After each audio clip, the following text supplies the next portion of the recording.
I forgive him.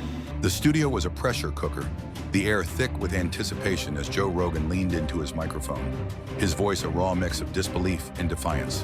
All right, I'm just laying it out there. This Charlie Kirk thing, it's a damn circus. The story they're trying to sell us, I'm not swallowing it. Not for a second, his words hit like a... This is just a narrative, right? Yeah. We watch a guy jump off the roof, and then we supposedly find this rifle. So if you can have a guy that's in the audience that's yelling, I shot him, now shoot me, I shot him, now shoot me, and then that guy gets arrested for child porn charges, like he's like, what is going on here? And then you find this rifle, and then you say, oh, he assembled it and he reassembled it, like, okay. I wish I was a cop. Sledgehammer, and the internet exploded. Within hours, X was ablaze with hashtags like hashtag Rogan questions everything and hashtag Kirk mystery, trending globally as millions jumped into the fray. Reddit threads turned into digital war rooms, with users dissecting every shred of evidence, while independent blogs and YouTube channels churned out analysis videos. Rogan's blunt verdict, "This thing's got more holes than a wheel of Swiss cheese," wasn't just a quip. It was a battle cry for a public already smelling something rotten in the official narrative surrounding Charlie Kirk's death. It all went down on September 10th, 2025, at Utah Valley University in Orem, Utah. Charlie Kirk, the larger-than-life conservative voice behind Turning Point USA, was mid-stride in a student Q&A, firing up the crowd with his signature passion. Then in a split second, everything changed. Chaos erupted, screams filled the air, and Kirk was gone, struck down in a moment that turned a routine event into a national nightmare. The news hit like a shockwave, leaving behind a trail of grief, confusion, and questions that refused to settle. After a grueling 33-hour manhunt that had the entire country glued to their screens, authorities nabbed 22-year-old Tyler Robinson, slapping him with the label of prime suspect. Case closed, they said, but it was anything but. The story felt too slick, too rehearsed, and when Joe Rogan sank his teeth into it on his podcast, The Joe Rogan Experience, he tore it apart like a pit bull. Rogan didn't hold back, his voice dripping with skepticism. So this kid, Robinson?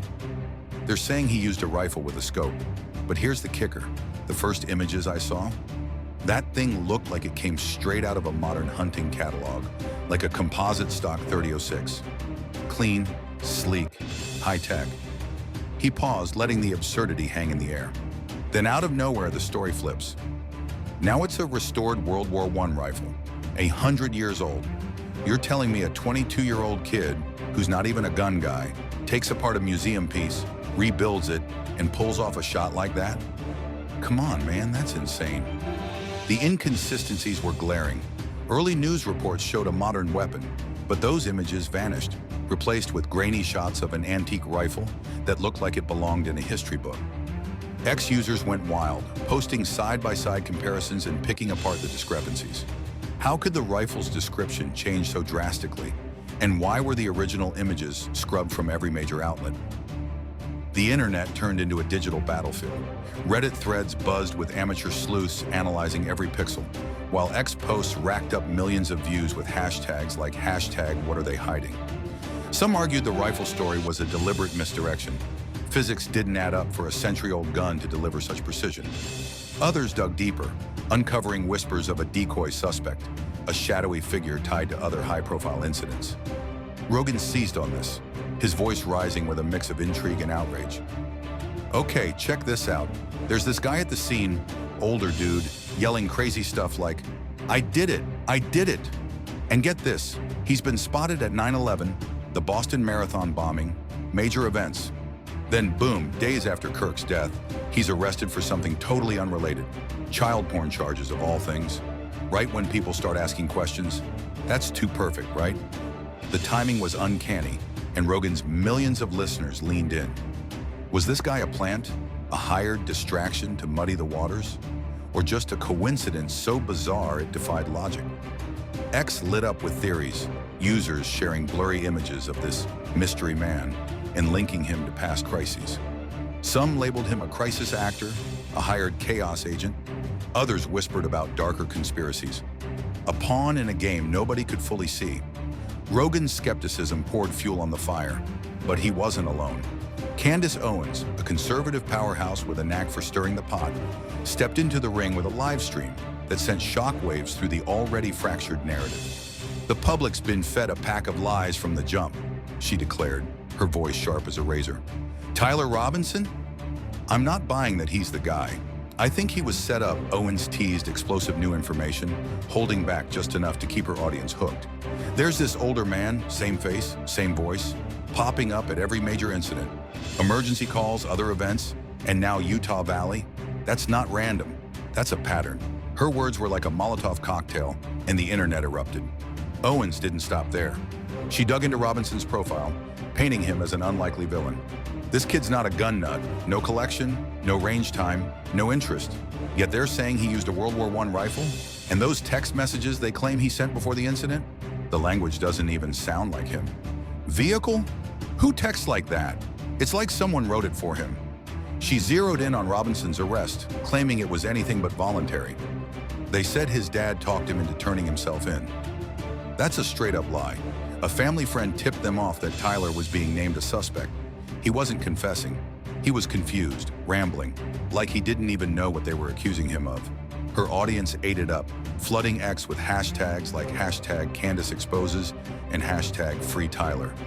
Screenshots of alleged evidence, grainy surveillance clips, contradictory police logs, spread like wildfire, each post amplifying the doubt.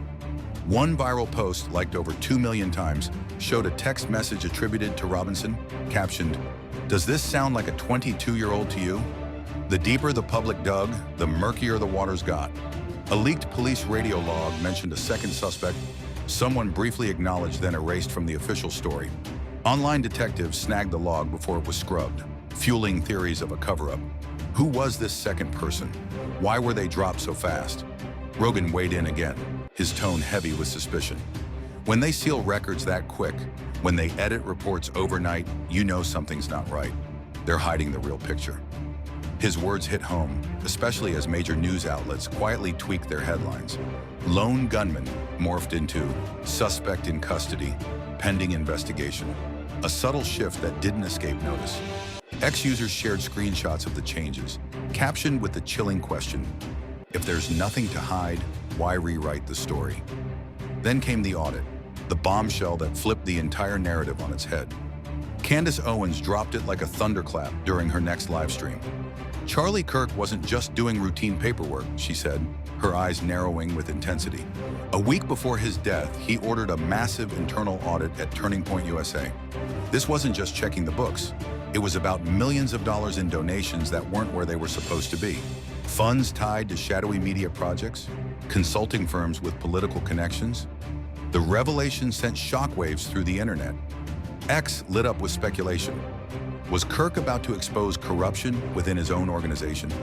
Anonymous sources, leaking to independent outlets, claimed the audit targeted a secretive unit within Turning Point, one that operated like an intelligence outfit, funneling money to undisclosed recipients.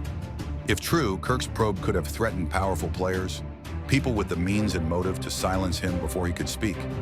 The plot thickened with the sudden exit of several Turning Point staffers weeks before the incident. No explanations, no press releases, just gone.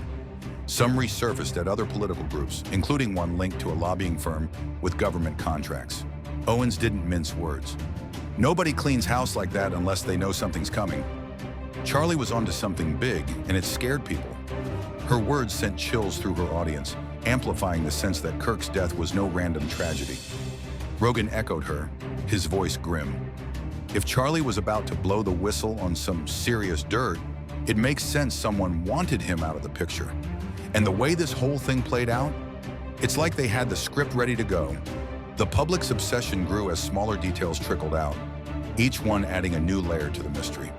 Students at the Q&A described Kirk as unusually distracted, his eyes darting toward the exit as if expecting someone or something. Others noticed men in plain clothes with earpieces lingering at the back of the auditorium. They weren't security, weren't police, just there, blending into the crowd. Then just as quickly, they were gone, vanishing after the incident. Grainy videos surfaced on X, showing a figure calmly leaving the scene.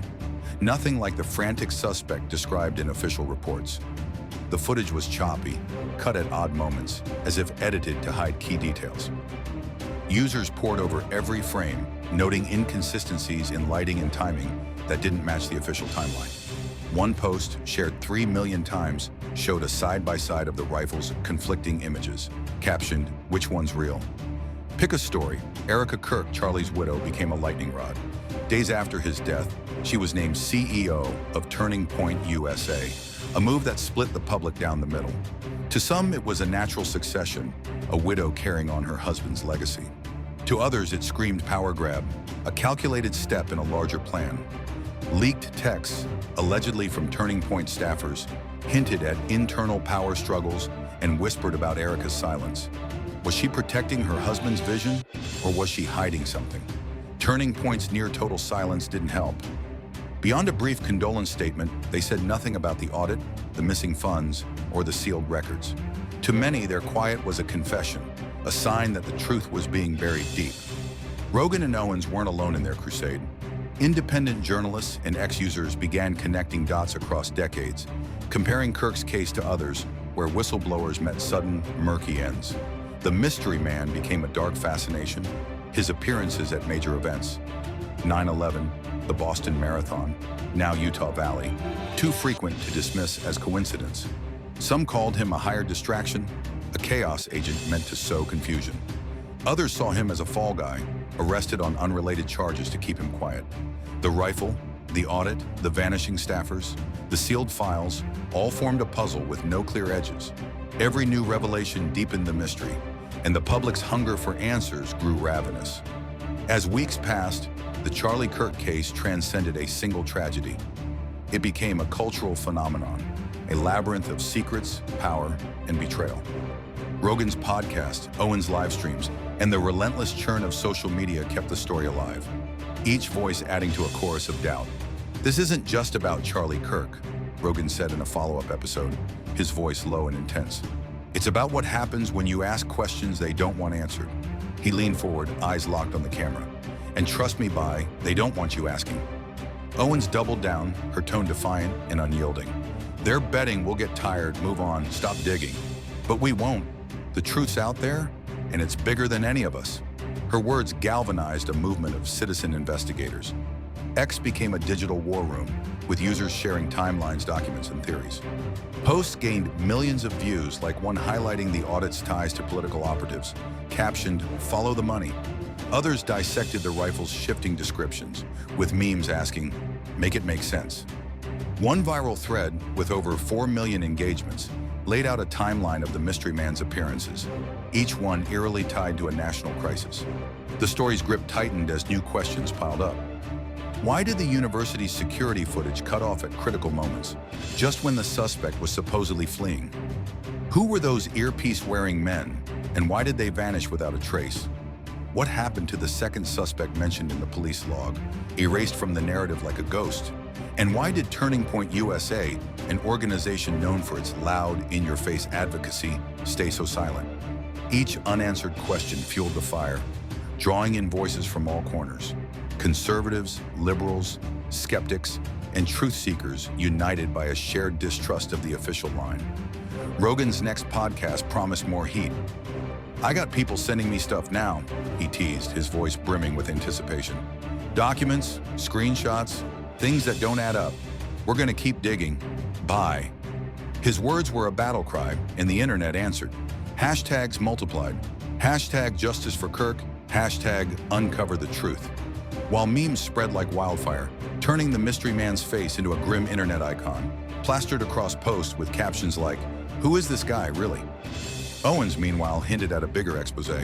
"I've got names, dates, connections," she said, her voice steady but urgent.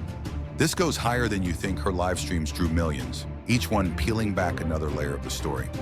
One post, shared 5 million times, read, "Candace is risking it all to tell us what they don't want us to know." The Charlie Kirk case was no longer just a tragedy. It was a maze of power, money, and secrets, a story that refused to stay buried. Every detail, from the rifle's murky origins to the audit's hidden targets, pointed to something far larger than one man's death. Rogan and Owens had lit the fuse, but the explosion belonged to the public, As X users shared, debated, and dissected, the question loomed larger than ever. What really happened to Charlie Kirk? Was it a lone act of violence, a targeted hit, or something even darker? A move in a chess game too vast to comprehend? The truth, if it's out there, remains just out of reach, a shadow flickering at the edge of the frame. But the storm is still building, and the public's not backing down. Every new post, every new theory, every new question pushes the story forward. The rifle doesn't add up. Modern one day, antique the next. The audit raises red flags, millions missing, tied to shadowy players. The mystery man lingers like a ghost, his face a haunting question mark. Turning Point's silence screams louder than any statement. And Erica Kirk's rise to CEO? Either a widow's duty or a calculated play. Rogan's voice cuts through the noise. Things are not right, and we're not stopping until we know why. Owens echoes him, her words a challenge. They want us to forget. We won't. So where do you stand? Is this a tragedy, a conspiracy, or a truth we're only starting to glimpse? Drop your thoughts below, share the story, and let's keep digging. The deeper we go, the closer we get to answers, or to questions we never thought to ask. The Charlie Kirk mystery isn't just a story, it's a reckoning, and it's far from over.